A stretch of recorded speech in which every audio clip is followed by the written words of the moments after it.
Number one, financial stability. With everything we do, we're going to have financials in mind. We're going to have our budget in mind. We got to make sure that we're not just doing things just to do it, and then the next thing you know, we're looking at our budget and saying, "Oops." Okay. Number two, we're going to increase our membership. 5%. We're asking every division to increase your membership 5% per year for the next 3 years. And you may say, pie in the sky. Wait a second. That's 15 members in the Pacific Northwest. That's it. 15 members. You all tested 10 in the last couple days, am I right? 10. So as long as we're not losing members in the Pacific Northwest, we're on our way. We can do it. Number three, improve our testing, improve in our education. I just talked to you about education, what we're doing there. In our testing, we're bringing our testers to the World Conference. We're spending money on that and making sure that they're educated. They're our gatekeepers. They're the ones who are bringing the people in. Okay, we're spending money on that. That's important. Number four, it's something that we've dropped the ball on for many years, and that is working with the industry, working with our partners, and trying to develop better relationships. I talked about it this morning, the Club Managers Association of America. We've got to get on board with them. We've got to hold hands. We've got to do whatever we can. USTA, we are not going to do everything that they want us to do. But we have to try our best to work with them, just like we have expectations of them to work with us. TIA, URSA, Tennis Channel. Number five is that we have to become a more inclusive group. Inclusive to the underserved populations and become more diverse. We've got to open those doors and encourage, whether it's females, whether it's other groups, to somehow consider joining our association. We've got to do that. Starting in January of 2014, all P2s and P3s will be called certified professionals. That's it. Certified professionals. There'll be no distinction between a P2 and P3. They'll be certified professionals. P1 professionals will be called elite professionals.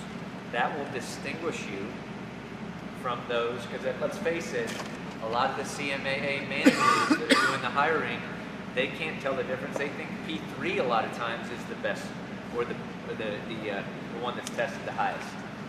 We all know that P1 is actually the highest, but a lot of times they get confused. So certified professional, P2, P3, elite professionals are the P1s, and then of course you have your master professionals.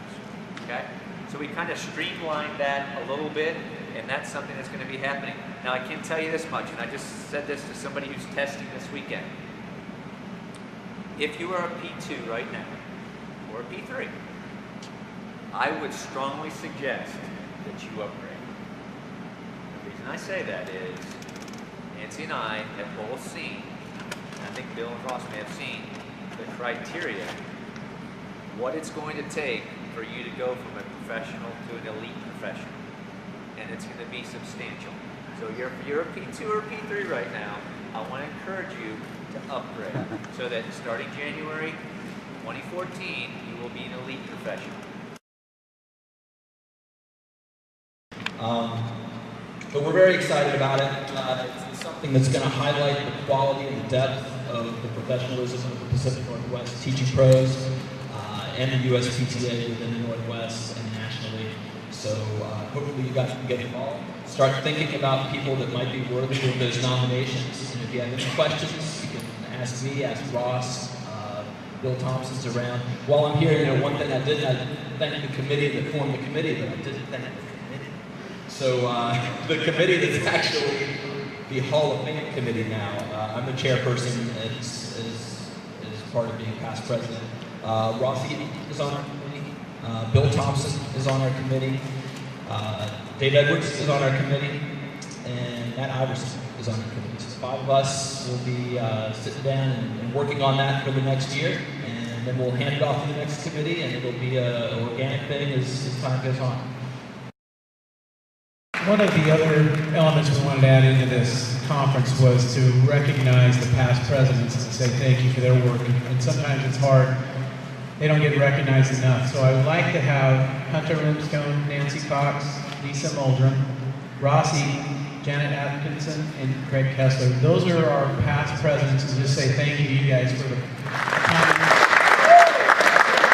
A lot of times as people are coming in, these are people you can kind of reach back out to and ask questions. Nancy's been a huge backboard for myself, asking questions of where we were, where are we going, what got us here. It's important to know where you were, where we're going, and that's a huge benefit to be able to know who those people were so you can ask those questions, because they care about the association so much and want it to succeed. And when you know you have somebody behind you and beside you to help you, it's a big difference. So thank you guys for your help in the past and future.